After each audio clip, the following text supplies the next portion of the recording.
Siguro hindi tayo ang para sa isa't isa. Oras na upang palayain ng bawat isa.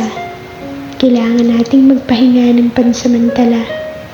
Panahon na para sarili naman muna. Lisanin ang tahanan minsan tayo naging masaya. Alam kong mahirap, ngunit mas mahirap ipilit ang mga bagay na hindi tugma. Ito ang nararapat at karapat-dapat.